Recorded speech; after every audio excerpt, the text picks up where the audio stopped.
Coordinated effort siya. Just like itong pinapakalat na mga kababayan na nag-away na si Martin tapos yung ating Pangulo. Coordinated siya. Nakita ninyo? Iba-ibang accounts ginagamit po nila. Now, Instagram ang ginamit nila sa social media para magpakalat ng intriga.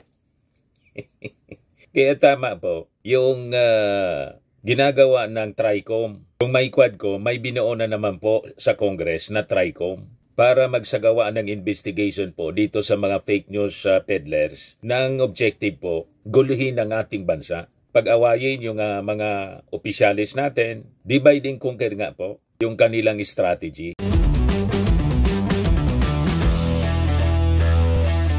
Ito naman po yung bago naming product na binibenta online. iGlow Serum, whitening po siya. Tingnan ninyo yung epekto sa aking anak na architect before and now. Yung mga inquiries po ninyo, dumiretso na lang kayo sa kanyang Facebook account, Riz Maravillas. Tama talaga mga kababayan na yung Congress magsasagawa ng congressional investigation, inquiry, laban po sa mga fake news peddlers, mga China-backed fake news peddlers sa social media using Facebook, YouTube, Instagram, yung dating Twitter, yung X. Kasi patindi ng patindi po ang ginagawang disinformation and propaganda nitong mga China-backed social media bloggers. Ang latest nga po dito mga kababayan, gustong pag-awayin yung magpinsan, yung ating Pangulong Bongbong Marcos at saka si Martin Romualdez, kasi si Martin po ang napiperceive nila na magiging successor ng ating Pangulo sa 2028. Kaya itong mga grupo na gustong-gustong iluklok na si Sara, lalong pinatindi po yung mga pagpapakalat ng mga misinformation, fake news. May nagpost dito po sa Instagram na ang sabi, si Martin Romualdez ay tatanggalin na bilang speaker, ang papalit si Sandro Marcos. Sabi ko sa inyo, mahilig po yung China sa divide and conquer at nanggagamit sila ng mga locals. At dito sa Pilipinas po, ginagamit nila mga politiko, back up ng mga funded ng China na mga social media bloggers para pag-away-awayin po yung mga nasa gobyerno, lalo na po yung pamilya Marcos. Iparinig ko po sa inyo. Yan post sa Instagram. Nag-post po, hindi man maintindihan hindi man maintindihan yung pangalan. Eileen TG, nakalagay Eileen TG. Yan Eileen Goals. Iba naman po ito. Ito, Eileen Goals, iba man po yung yung ginamit niyang profile pic. Ito, iba, may mukha. Malamang piki din pati yung picture. Ayan, nakalagay Yan nasimula ang drama nila ng administrasyon. Iwan ko sa inyo. Sige, mag-away kayo at para lumabas na ang mga baho ninyo. Malinaw na galing sa kampo po ng mga Duterte. Yan Ano nangyari sa inyo? Hashtag followers. Hashtag FB friends. Hashtag Duterte pa rin. Hashtag everyone. Hashtag non-followers. Hashtag share this post. Hashtag highlight. Ganon sila, gumawa-gawa ng kwento. O ngayon, pakinggan natin mga kababayan kung ano yung sinasabi dito sa pinapakalat nilang fake news. Ayan po. Umano ang balita na sisibakin na sa pwesto si House Speaker Martin Romualdez. Marcos ang papalit. Matatandang si Sandro Marcos ang nagpabakante sa pwesto ni Saldico bilang chairman ng Committee on Appropriations na may hawak ng budget ng Pilipinas at isa sa may pilihang pwesto sa Kongreso. Ayon pa nga sa balita ay nag-aaway-away na di umano Marcos at Romualdez dahil sa kaguluhang dala ni Martin Romualdez sa loob ng Kongreso at sa bansa. Particular na ang 2025 National Budget na tinaguriang most corrupt budget of all time dahil na rin sa bilyon-bilyong insertions sa ayuda na nauuwi rin naman sana mga buhaya sa Kongreso. Nag-uumanyang siraan ni Romualdez si Bongbong Marcos at pinapalabas nito na kagustuhan ng Pangulo ang nangyayaring budget insertions at hindi malayong tataraydo rin ni Romualdez ang kanyang pinsana si BBM alang-alang sa pera at kapangyarihan. Ganon katindi, mga kababayan, sila magtayi-tayi ng kwento. Pinag-aaway yung magpinsan. Kasi yung objective nitong China-back, China-link social media vloggers, matanggal po si Romualdez sa pamamagitan ng papakalat ng intriga.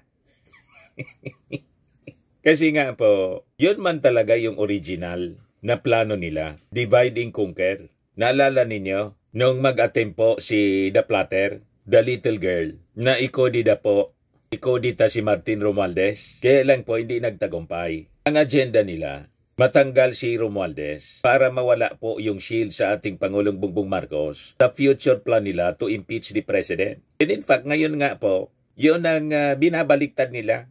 Si Sara Duterte ang dapat ma-impeach. Ngayon, gumagawa sila ng mga kwento-kwento. Ginagamit nila itong gawa-gawa man lang nila, inimbentong istorya sa GAA. Yung blankong entries daw, mga kababayan, sa GAA. Tapos sabay pakalat ng mga panawagan na impeach BBM. Ganon sila, mga kababayan. Malabo man po yung kanilang pinapakalat na senaryo na mag-away po si Martin Romualdez at saka yung ating Pangulong Bongbong Marcos. Iniintriga nila ang papalit daw si Sandro Marcos. Si Sandro Marcos po ang nag-training sa Congress kaya naging congressman si Martin Romualdez. O diba si Sandro, nagtrabaho muna before naging congressman sa Ilocos Norte. Nagtrabaho muna kay Martin Romualdez. Nagtrabaho sa Kongreso. So ginamit nila, mga kababayan, yung pagmosyon ni Sandro Marcos na ibakante yung Committee on Appropriations na pinamumunuan, mga kababayan, dati ni Ako Bicol Congressman Saldico. Doon sila nagtay-tay ng kwento. Ganon ka-desperado, mga kababayan, itong mga agents ng China para iluklok po si Sara Duterte. Divide and conquer yung kanilang strategy. They're sowing confusion sa mga tao. Ganon talaga po yung China. Gumagamit sila ng mga accounts sa social media. And in fact, yun ang ating napag-usapan sa previous video natin. Yun in-expose po ng press1.ph. Ayan po. Since November 24, Press1.ph has monitored a pro-China X Twitter network running a coordinated campaign against President Marcos Jr. and the Philippines West Philippine Sea efforts while boosting VP Sara Duterte. Yan po. Coordinated effort siya. Just like itong pinapakalat na, mga kababayan, na nag-away na si Martin tapos yung ating Pangulo. Coordinated siya. Nakita ninyo?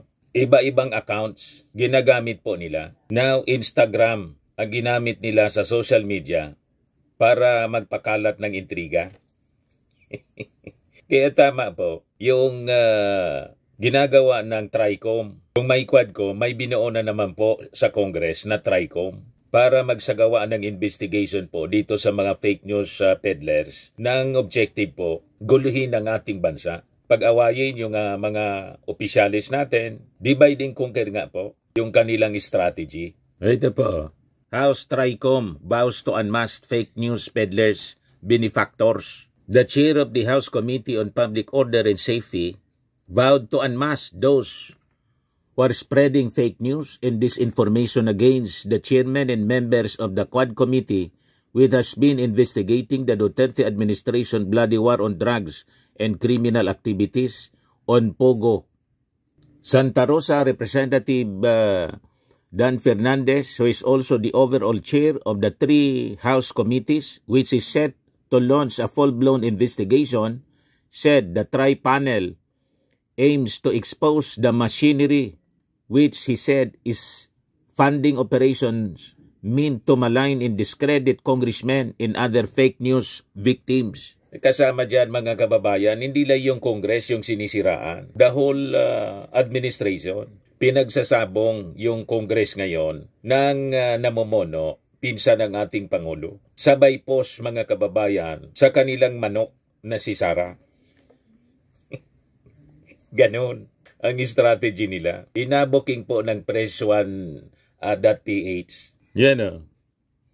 Influence operations ang ginagawa nila mga kababayan. Chinese linked network amplifies anti-Philippine sentiment while posting content related to Sara Duterte. Yan o, nabuking po. Latest post ng press1.ph po. Account suspended. Sabi dyan, X suspends 24 out of 25 Chinese named accounts over disinformation campaign versus Marcos Jr. Sabi dyan, social media platform X, formerly Twitter, has permanently suspended 24 out of 25 Chinese named accounts that were previously identified in an investigative report by Press1.ph as part of a coordinated disinformation campaign targeting President Ferdinand Marcos Jr. Kaya tama ito mga kababayan na pinost ni Yayam Dizon, isa pong Marcos loyalist. Sabi dito, a foreign attack on Philippine sovereignty, the sinister and behind President Bongbong Marcos destabilization. Sabi niya sa kanyang post 15 hours ago, the recent findings by Press1.ph expose a coordinated and well-funded disinformation campaign designed to destabilize our beloved President Ferdinand Bongbong Marcos Jr.'s administration and weaken the Philippines' stance in the West Philippine Sea.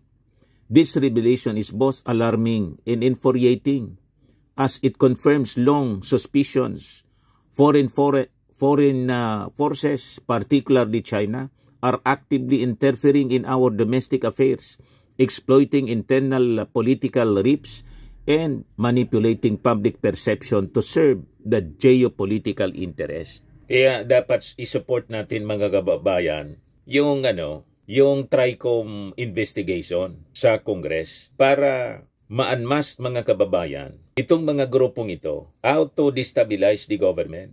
Ang ultimate objective nila, tanggal yung ating Pangulo, puluhin ang ating bansa at iluklok si Sara. Hindi man po nila tinatago ang kanilang plano. Kaya massive po ang kanilang mga disinformation campaign. Ngayon, pinag-aaway yung ating Pangulo at saka si Martin. Papalitan na daw ni Sandro Marcos bilang speaker. Malabo po. Yung sabi ni Yayam Dizon, 4 months, a pro-China network on X, formerly Twitter, has been systematically undermining Marcos Jr. leadership while boasting Vice President Sara Duterte, has remained suspiciously silent on the WPS dispute. This operation included the spread of fabricated Polvoron video falsely depicting Marcos as a drug abuser, clearly designed to damage his credibility. Simultaneous release of anti-Marcos propaganda while amplifying Duterte's criticism of the administration. The use of Chinese state media narratives to attack the Philippines' foreign policy and paint the U.S. as a manipulative force in the region. Sinisiraan po nila yung Amerika tulad ng ginagawa po ni Harry Roque sa mga videos niya. Matindi yung kanyang mga praises pagdating sa China tapos sabay sira sa Amerika at sa ating Pangulong Bongbong. Habang siya nagtatago, mga kababayan, sunod-sunod po yung atake. Si Harry Roque po, balik-balik sa China. So alam na natin, mga kababayan, kung sino-sino yung mga personalities na aliado dito po sa mga nagpapakalat ng fake news using the divide and conquer strategy. Na ang sabi dito sa in-expose ng Press1.ph, China ang nasa likod. At hindi malayo mga kababayan, yung nagpakalat na nag-aaway na yung ating Pangulo at si Martin, China rin po ang nasa likod. Tapos yung mga agents nila dito na mga politiko sa Pilipinas para guluhin ang ating bansa po. Papayag tayo sa ganon? Huwag pa to. Sabi ni Yayam Dizon, it is no coincidence niya that the surge in anti-Marcos content benefits a single political figure, VP Sara Duterte, while President Marcos has taken a stronger stance against China's territorial violations. Sara's camp has remained strategically silent on the WPS issue while engaging in political mudslinging against the current administration. Could it be that Beijing sees her as a more manageable leader for its interest? Yun ang tanong ni Yayam. Yung katanungan po ni Yayam na isang Yayam Dizon na isang Marcos loyalist, legit. Tama po. Yeah, sabi niya, this brazen interference niya is an outrageous violation of Philippine sovereignty. The fact that China-linked disinformation networks are actively involved in shaping our political landscape should send a wake-up call to every Filipino. We are under attack, not just in WPS but in our very own information space. Kaya sabi niya, our country must not take this sitting down. This is not just about Marcos Jr. or Duterte. It is about our nation's independence, security, and democracy. The government must launch a full-scale investigation into the extent of foreign influence operation in the Philippine politics. Number 2, strengthen cybersecurity and anti-disinformation measures to prevent future manipulation. Number 3, expose all or hold accountable any individuals or groups complicit in collaborating with foreign actors to destabilize our government. And number 4, increase public awareness about the dangers of foreign propaganda and its long-term implications on our sovereignty. Tama po siya. And in fact, yun din ang talagang objective nitong investigation ng TRICOM sa Kongreso. Ito yung babala mga kababayan ni Congressman Fernandez. Those spreading lies, we are warning you, Anya, will make sure that those who are spreading fake news will be held accountable. We will not allow the system which deceive our citizens to continue. It's time that we unmask the person spreading lies for their personal interest, sabi po ni Fernandez.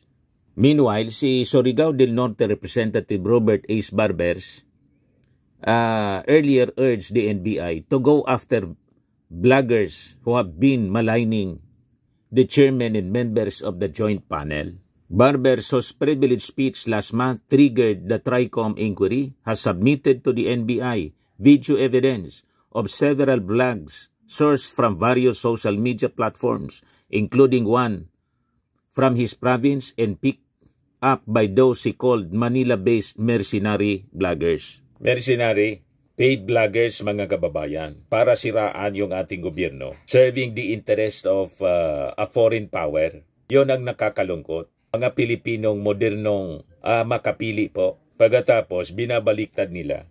Kami yung ina-accuse po na supporting the government, the administration. Kami yung binabaliktad na mga bayaran daw. Ganon sila katindi. Yung gawain nila, mga kababayan, binibigay sa amin. Huwag kami, mga China-backed, China-funded fake news bloggers. Hindi ninyo mauuto yung mga mamamayang Filipino. Lilitaw at lilitaw din po ang katotohanan. Ay ito nga po, huhubaran kayo ng maskara ng TRICOM sa Kongreso. Kaya sabi dito, Fernandez highlighted the urgency to address the spread of fake news, disinformation, citing its detrimental effects on national security, public order, and democratic processes. Filipinos have the right to know the truth. We need to protect our citizens from wrong information which causes fear, confusion, and divisiveness in our society. Diyan magaling po mga kababayan ang China sa mga disinformation, misinformation, and fake news para isulong ang kanilang maitim na agenda. Ito na nga po, ang target po si Speaker, saka po yung ating Pangulo, pinag-aaway, papalitan na daw po ni Sandro Marcos. Ganon katindi. Kaya nag-post si Kakiraki. Tama itong post ni Kakiraki. Isang social media personality. Pinag-aaway yung mag-uncle mga kababayan, mag-tito. Ito, basahin natin yung post ni Kakiraki po. 3 hours ago pa lang. Giner po siya ni Randy Nabayra, yung isang si Tapuan, isa ring Marcos supporter, Marcos loyalist. Sabi rito ni Kakiraki, Speaker Attorney Martin Romualdez played a critical role in the political development of Congressman Sandro Romualdez Marcos, CSM. SMR, CSM. Born into one of the most legendary political dynasties anya dito sa ating bansa, SMR and CSM are both genetically predisposed to public service. It was inevitable that these two well-bred gentlemen would find themselves in government. The uncle anya, si Speaker Martin, is a man of dignity and integrity with a wealth of experience that spanned many presidencies. He has traversed all terrain of leadership, which have given him a breadth of knowledge and practical wisdom in political leadership. Alam yan ng ating mga mamamayang Filipino. Kaya nga po yung mga Romualdeses sa Leyte, talagang just like the Marcoses doon sa Ilocos, pinagkakatiwalaan ng mga mamamayang Filipino sa kanilang mga lugar at sa buong Pilipinas. Kasi may breeding sila, pinalaki ng maayos ng kanilang mga magulang po at mga kilalang leader na totoong nagsiservisyo sa ating mga mamamayan. Kaya sila ganyan, kinainggitan mga kababayan, kasi si Martin is perceived to be the leading contender. Kasi si Sara po, bumulusok na. Dahil man po sa kanyang sariling kagagawan, sinira niya yung kanyang sarili. Saan ka nakakitang vice presidente? Pagbantaan mo yung presidente, yung first lady, tapos yung speaker. Yung banta, napakaseryoso. Kumontak na daw siya ng assassin. No joke, no joke. Talagang gagawin niya. Imagine that. Yung sa, yung impeach Sara rally, sabi ng isang leader doon, tinawag si Sara ang impacta. People's Tonight Post, impeach Sara now. Magdalo party list. Sabi ni APL Secretary General Joshua Mata, impacta. Marami na po tayong narinig kung bakit malagang i-impeach ang impactang yan. Tingin ko, kailangang may paliwanag ko bakit napakalaga para sa mga manggagawa na matanggal ang isang impacta na katulad ni Sara Duterte, sabi ni APL Secretary General Joshua Mata. Impacta yung tawag po. Matindi. Kung tinawag niyang tambaluslos si Speaker Martin Romualdez nung matanggal ma-demote si best friend niya, si the little girl. Ngayon, ang tawag sa kanya ng mga nagrally, impeach Sara rally, impacta. You see? Ngayon, balikan natin yung sabi rito sa post ni Kakiraki. The nephew niya, si Congressman Sandro Marcos, was a neophyte in Congress. He was shown the ropes and made to live out the life of an intern under his uncle's wings before he made the leap to representing the 1st District of Ilocos Norte. Sabi niya sa popular na kasabihan that the blood of the covenant is thicker than the water of the womb.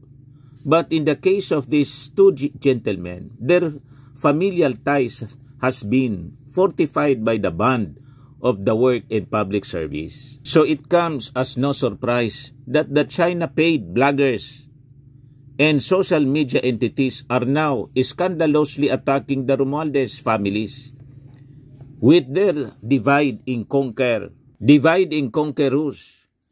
With the fall of the Speaker Martin Romualdez, the impeachment of the President Bongbong Romualdez Marcos will not be far behind. Tama po, parehas yung aming mga sinasabi. Yun ang objective nila. From the very beginning, yun ang objective nila. Kaya tinatarget si Martin Romualdez. Kasi sabi ko nga po, si Martin Romualdez is the knight in shining armor ng ating Pangulong Bongbong. O ito na ngayon ang pinapakalat nilang fake news. Nag-aaway na daw si Martin Romualdez sa yung ating Pangulo dahil sa budget. Na tinawag na nila mga kababayan tulad ng sinasabi ni Digong, most corrupt. Tapos yung mga kampo nila, yun ang narrative, the most corrupt budget niya. You see, alam na namin yung strategy ninyo. Divide and conquer. Pag-awayin, para makontrol ninyo ang ating bansa. Ganon katindi po ito, China-backed, China-funded, fake news peddlers. Yung sabi ni Kakiraki, China has much to gain with the reinstatement of the China-aligned Dutertes in Malacanang. They have already lost their stranglehold in the stranglehold in the economy and power sectors because of the congressional hearings on the illegal pogos in GCP.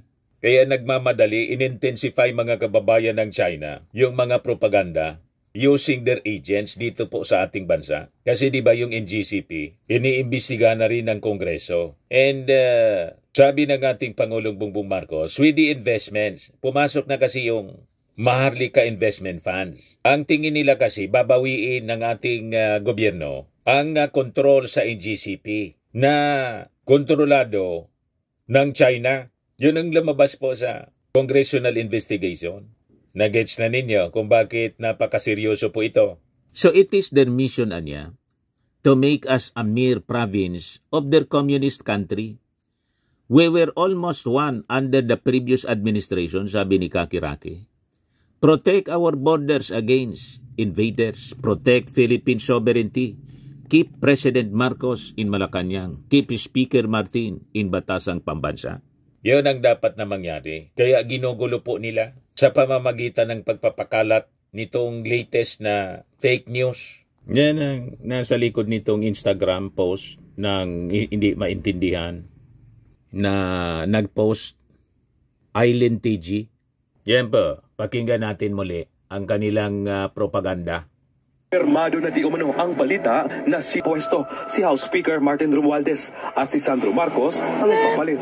Matatandang si Sandro Marcos ang nagbabakante sa pwesto ni Saldico ng Committee on Appropriations na budget ng Pilipinas at isa sa may pinakamakapangyarihang pwesto sa Kongreso.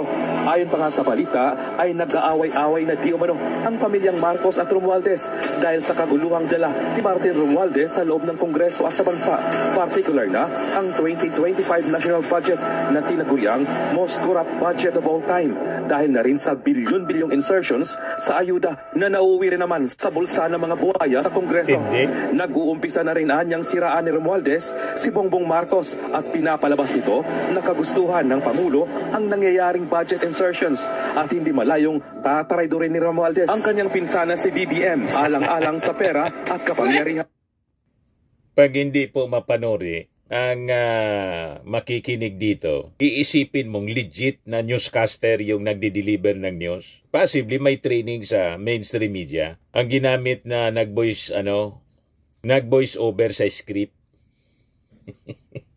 Para yung mga unsuspecting na mga mahihilig po sa mga balita, iisipin nila mainstream. Kita ninyo? Kaya mag-ingat po tayo, mga kababayan, sa mga ganitong mga kwento. Kasi po, massive ang disinformation na ginagawa ng mga kaalyado ng China dito po sa ating bansa. Kasi ang objective po nila, gawing province ang Pilipinas. Iniintensyonan po mismo yung ating bansa. Kaya yung pa-joke-joke ni Digong, gusto anya ninyo, gawin na ninyo kaming province.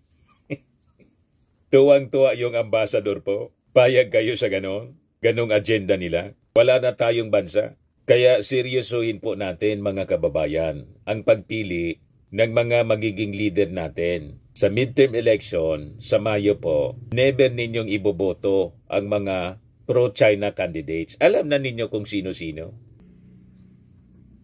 Sa mga naghanap ng malinis and spacious fitness gym, pumunta lang po kayo sa aming Colossal Fitness Gym. We also offer Grab Car Rental with our brand new 2023 model ng Toyota Innova. We also accept booking for those who are planning to travel via PAL, Cebu Pacific, and other airline companies, local and international, and bills payment for Meralco Bills, PLDT, Aleco Bills, etc.